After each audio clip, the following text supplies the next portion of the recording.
Shalom, bonjour, bonsoir à tous, bienvenue une fois de plus sur notre chaîne, c'est Maman le Dieu de Dieu. Alors nous méditons aujourd'hui sur un sujet qui est important.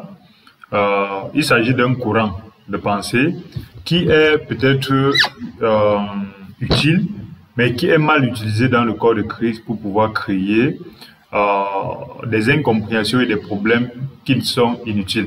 Et pour ça, il est important d'expliquer de quel sujet il s'agit. Il s'agit du dispensationalisme. En fait, c'est quoi le dispensationalisme?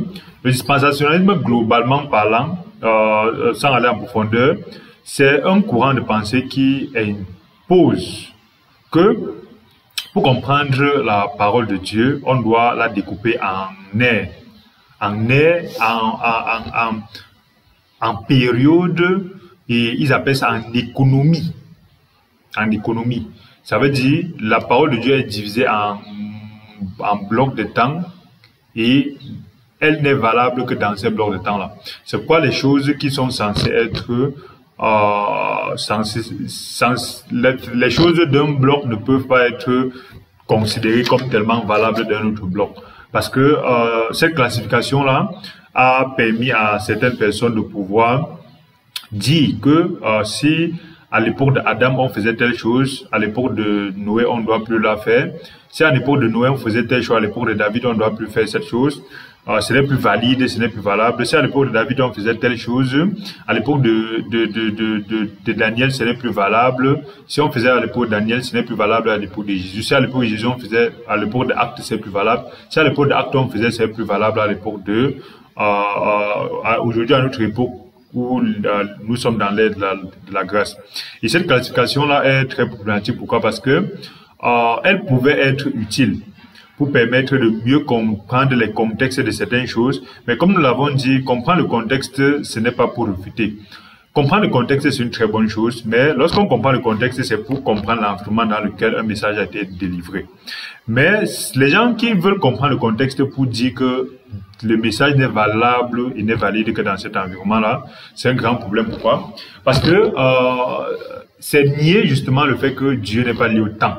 C'est lié justement que Dieu qui parle, c'est que ce qu'il dit est valide tant pour vous que pour ceux qui vont venir après vous. Dire ça, c'est justement faire des découpages qui sont purement des découpages humains. Alors le dispensationalisme, justement, pour ceux qui défendent ça, les plus honnêtes avouent que ce n'est pas une doctrine biblique.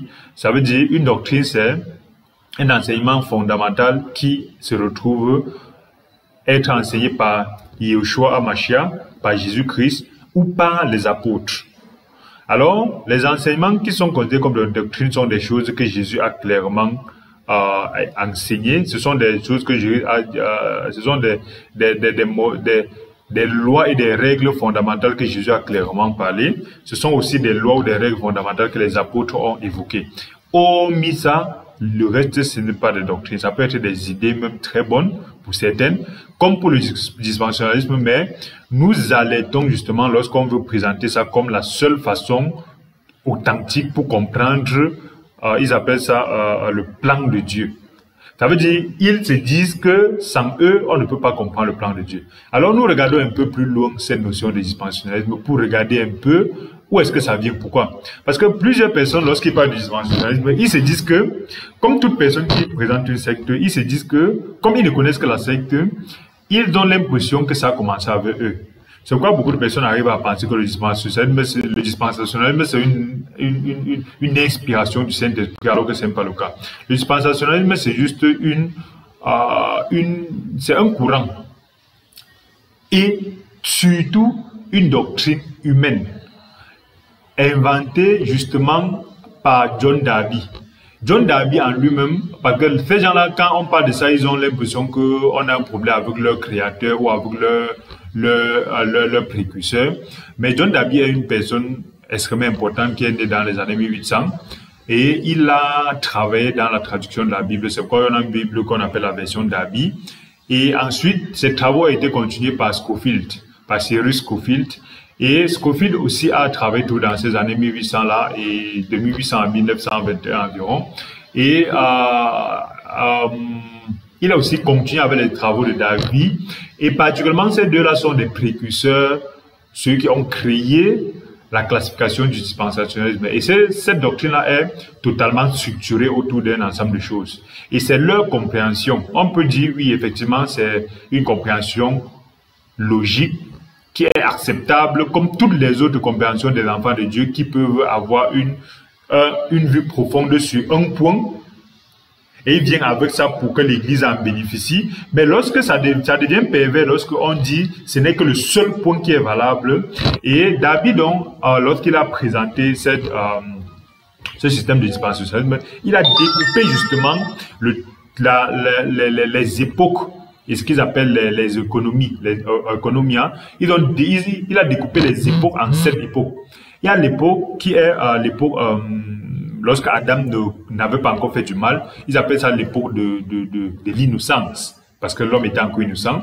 Il y a l'époque où Adam a connu dans le péché, il appelle ça l'époque de la conscience. Et après la conscience, Dieu a chassé Adam du jardin d'Éden.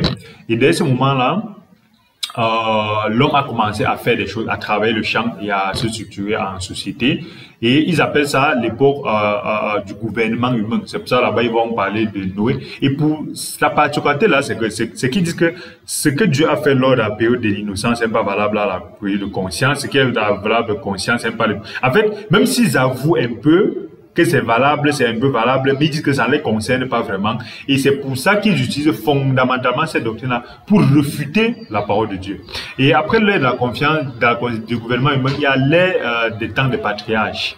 L'ère des temps des patriarches, où ils peuvent appeler ça la promesse, parce que là, on a donné la promesse à Abraham. Et après Abraham, il y a l'ère de Moïse, qui est l'ère de la loi. Après l'ère de la loi, on a l'ère de la grâce, dans lequel nous sommes aujourd'hui. Et après l'ère de la grâce, on a justement le millénium qu'on attend, qui est le gouvernement du peuple, où Dieu lui-même est au milieu du peuple. Malheureusement, cette compréhension pouvait être des découpages qui permettent de mieux situer la parole de Dieu, de mieux la comprendre, mais ça devient fondamentalement une doctrine très très nocive lorsque on veut présenter ça pour dire donc parole de Dieu de telle époque, reste dans cette époque-là. Tu ne me concernes pas. Parole de Dieu de l'époque de Moïse, reste à cette époque-là, tu ne me concernes pas. Et ça devient extrêmement dangereux parce que tous ces éléments-là sont des éléments qui sont créés dans les années 1830, au 19e siècle que c'est créé. Et avant le 19e siècle, personne ne connaissait en fait toutes ces choses-là. Et personne n'avait structuré la parole de Dieu de cette façon-là. Et il faut comprendre que, indépendamment de ce qui est dit et ce qui est fait, chaque personne, à un moment donné, va penser que il a découvert le fil à couper du beurre. Et les problèmes, quels sont les problèmes que pose le dispensationnisme? Les problèmes sont extrêmement subtils. Le premier problème, c'est que Dieu est lié au temps. Ça veut dire qu'il a besoin d'attendre tel temps pour donner tel message, après il attend un autre temps pour donner un autre message, il attend un autre. C'est quoi? Il peut donner un message au temps 0, à T1 il donne un autre, au T2 il donne un autre. Et c'est pourquoi en réalité ça nie la fondation, c'est que Dieu n'est pas lié à l'espace et le temps. Dieu n'est pas lié au monde ni à la création. La création c'est une perception de l'univers qui est liée dans deux axes. L'axe de l'espace, l'axe du temps. Dieu n'est pas lié dans l'espace. C'est pour ça que des gens qui disent que Dieu est où? Quand on dit Dieu au ciel, ils disent que le ciel est où, Dieu est où. Non. Dieu n'est pas lié à l'espace. Dieu n'est pas non plus lié au temps. Ça veut dire que dans Dieu, il n'y a pas hier, il n'y a pas aujourd'hui, il n'y a pas demain. Et dans ce cas, Dieu qui a parlé une fois dans un repère où il n'y a pas hier, aujourd'hui, les êtres humains qui sont liés à hier, aujourd'hui, demain, ils arrivent à ramener Dieu dans leur système pour pouvoir dire que telle chose qu'ils ont dit, que telle chose que Dieu a dit, est valable hier, aujourd'hui c'est plus valable. Et c'est pour ça, pour combler ça, ils ont créé quoi? La révélation progressive. Ça veut dire que pour combler quelque chose, c'est une maladie que c'était tellement grave que pour donc combler le fait que ce qu'ils disent n'a même pas de sens, ils ont créé la révélation progressive qui est de dire quoi? Que quand Dieu parle, ça se comprend au fur et à mesure. Donc quand Dieu parle à Adam, tu vas faire telle chose. Selon eux, ça se comprend au fur. C'est au fur et à mesure qu'on va comprendre la profondeur de ce que Dieu a dit à Adam. Alors que Dieu a parlé à Adam directement. Quand Dieu a parlé à Noé directement, c'est au fur et à mesure, progressivement, qu'après, dans le temps, on va comprendre ce que Dieu a dit à Noé. Quand Dieu a expliqué la grâce, fondamentalement, la grâce existe avant la loi. Mais pour eux, c'est qu'on a dû attendre à l'époque de Jésus pour comprendre la grâce, alors que la grâce a toujours été comprise clairement comme une faveur imméritée. Et aujourd'hui, Dieu a déjà expliqué ce qui va se passer dans le millénium et à la fin du monde. On n'est pas encore arrivé. Mais selon eux, c'est qu'à cette époque-là, pendant qu'on va comprendre ce qui arrive là, on aura donc la compréhension de ce que Dieu a dit aujourd'hui, alors que c'est là clair pour tout le monde, sauf pour eux. Donc c'est très important. Pourquoi? Parce que la contextualisation ramène Dieu dans le temps, alors que Dieu n'est pas lié au temps. Et pour colmater ça, donc, les frères ont créé beaucoup de doctrines. Deuxième élément, c'est que la contextualisation est quelque chose qui est extrêmement dangereux parce que ça refute le fait que la parole de Dieu est la même hier, aujourd'hui et éternellement. Ça refute cette fondation-là parce que le problème avec les doctrines humaines, c'est que les doctrines humaines semblent très bonnes, très logiques, très appréciables pour certaines, mais les doctrines humaines ont toujours quelque chose. C'est pour ça que beaucoup de personnes n'aiment pas ça. Quand on dit que quelque chose est satanique, ça ne veut pas dire que c'est forcément diabolique. Quelque chose peut être satanique, c'est diabolique. Le diable c'est une représentation de Satan, mais le diable, en fait, c'est fondamentalement un général de Satan. Et il est très laid, très moche avec les cornes et ainsi de suite. Par contre, Satan lui-même, il est juste un outil de Dieu. Il est un ange déchu, effectivement, mais il est très beau, très mignon, très subtil. Il est très brillant. Donc, quelque chose peut être satanique, ça veut dire que c'est très propre, très clair, très brillant, très blanc. Mais la particularité de ce qui est satanique, c'est que ça s'oppose toujours à Dieu. Les choses sataniques s'opposent. Quand Dieu part au nord, les choses sataniques vont au sud. Donc, les choses qui sont justement très logiques sont sataniques et parce que ça remet en question les fondations des choses de Dieu. Dieu qui dit que sa parole ne change pas. Le dispensationalisme arrive à donc dire que la parole de Dieu varie au fil du temps. C'est pourquoi sa compréhension aussi change au fil du temps. C'est pourquoi la validité de la parole aussi change au fil du temps. C'était valide dans telle période, dans telle économie, et après dans telle économie, ce n'est plus vraiment valide parce que ça ne nous concerne plus. Donc c'est ça donc justement les effets pervers de ça. Et en réalité, c'est aussi réfuter les fondations de la parole de Dieu, c'est que l'économie de Dieu est une seule. Dieu a une seule économie. Dieu a une seule dispensation. Celle d'avoir créé l'homme, il a mis à la tête de l'univers. Il a mis à la tête de la création pour montrer sa gloire. La seule dispensation dans laquelle Dieu nous a créés, c'est la dispensation de l'homme à la tête de la création pour faire voir la gloire de Dieu. L'homme n'a pas été mis à la tête de la création de Dieu, de la création pour oublier Dieu. L'homme n'a pas été mis à la tête de la création pour son propre bonheur, mais il a été mis à la création pour pouvoir servir Dieu. Et le dispensationnisme, en réalité, nie donc le plan du fait qu'il y a une seule création, une seule économie. L'économie, l'homme est le seul économe. C'est ça, lorsqu'on lit la parole de Dieu, on peut voir comment Jésus-Christ a toujours pris les exemples de l'économe fidèle, l'économe à qui on a donné les talents. Vous faites de ce qu'on vous a donné un fruit parce que l'Éternel va vous demander qu'est-ce que vous avez fait de votre vie. C'est la seule économie dans laquelle l'être humain est. Et depuis Adam, c'est la même chose. Dieu a donné l'économie, une seule économie à Adam, à David, à Saül, à Daniel, ainsi de suite.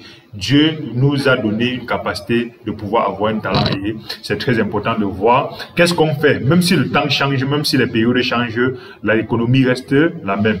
Il y a une seule administration. Donc c'est très important de comprendre ça. Pourquoi? Parce que cette doctrine-là est une doctrine qui est très subtile et nous devons faire attention pour qu'on ne finisse pas à être sujet.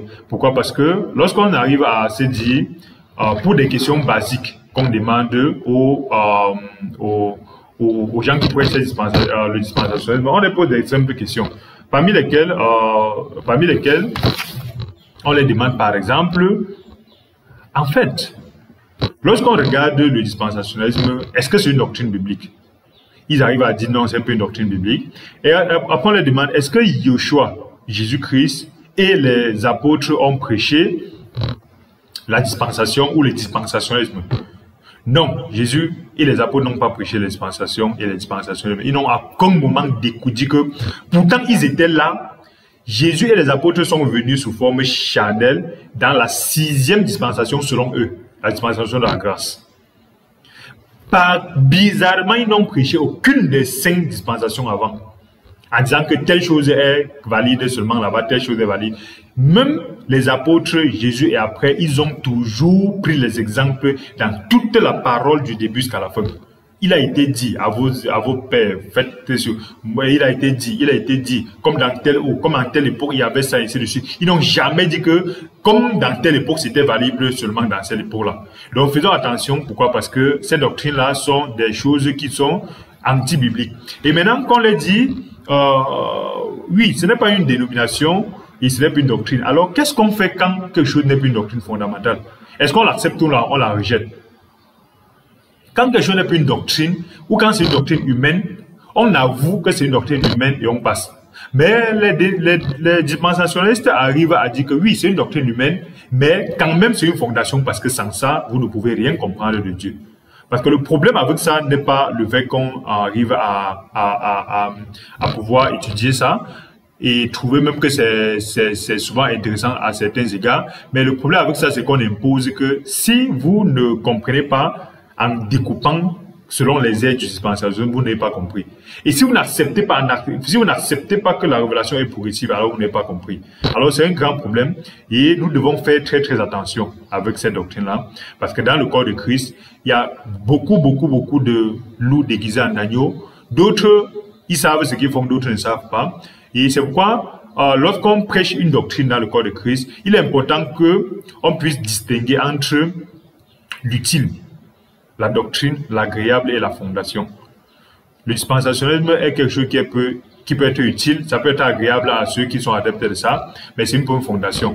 Et quand c'est une bonne fondation, le problème avec ça, c'est que lorsqu'on pose des questions aux gens qui sont endoctrinés, généralement ils ne répondent pas aux questions. Ils tournent, après ils finissent par des débats d'individus. C'est pourquoi nous devons faire attention et déceler. Pourquoi? Parce que les grands chrétiens parlent, les petits chrétiens parlent des individus. Les moyens chrétiens parlent de leur doctrine et de leur église.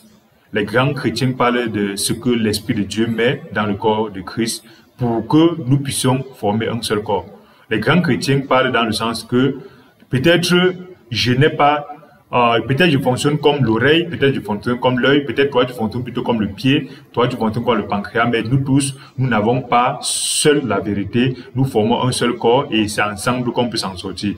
En tout cas, merci d'avoir écouté et méfions-nous. Le but de cette vidéo, c'est qu'on se méfie beaucoup des doctrines qui semblent très très belles, très logiques et souvent même d'autres utiles et qui sont présentées dans le corps de Christ comme des éléments qui sont des ajouts, mais qui sont obligés d'être acceptés par tous. Pourquoi? Parce que c'est très important, beaucoup de choses vont venir, beaucoup de nouvelles doctrines vont venir, beaucoup de nouvelles doctrines vont apparaître, mais faisons attention. Faisons vraiment attention et étudions. Lorsque quelqu'un vient avec une doctrine, quelle que soit la passion avec laquelle il va présenter ça, méditons, étudions et recherchons. Pourquoi? Parce qu'il n'y a aucune nouvelle doctrine qui va être créée. Quelqu'un va venir te présenter quelque chose en présentant que c'est une nouvelle chose, c'est l'esprit. Non, il y a il y a rien de nouveau sur terre. Par exemple, lorsqu'on parle de dispensation, beaucoup de personnes qui parlent de dispensation ne savent même pas qui a créé ça, à quel moment et dans quel contexte. Ils pensent que c'est une révélation spirituelle, c'est une révélation. C'est juste que ils ont reçu juste ça comme ça et ils pensent que ils sont devenus des génies en fait pour comprendre et pour mieux comprendre la parole de Dieu en découpant. Bref, merci d'avoir écouté. Merci d'étudier, merci de partager et merci de ne jamais rester au niveau de, même lorsqu'on va vous attaquer individuellement, même lorsqu'on va vous dire, faites dire ce qu'on n'est pas dit, méfiez-vous de toujours vérifier. Et quand ce n'est pas bibliquement, et même lorsqu'ils vont vous donner les versets bibliques, lisez ces versets-là. Parce qu'ils vont vous dire, par exemple, les gens du dispensation, ils nous donnent des versets en disant que non, il n'y a aucun endroit où on n'a pas de dispensation. Et même lorsqu'ils disent que non, c'est plutôt économia, c'est administration, même lorsqu'on lit Éphésiens 2:10, lorsqu'on lit tous ces versets-là qu'ils ont donnés, on se rend compte que ces versets-là disent tout, sauf ce qu'ils disent. Toutes les doctrines non bibliques sont basées sur les mauvaises interprétations de la parole de Dieu, mais il faut toujours vérifier. et allez vous-même la lire. Ne dites pas que quelqu'un vous a dit que dans Éphésiens, on parle de telle chose, dans Galates, on parle que... Allez lire et vous allez comprendre pourquoi. Parce que l'Esprit de Dieu qui est en nous est toujours plus puissant que toutes les doctrines. Merci d'avoir écouté. Et si cette vidéo vous a béni, n'oubliez pas de vous abonner. Et nous allons continuer la méditation et les partages sur les fêtes de l'Éternel. Parce qu'en réalité, cette vidéo est produite le 11 avril.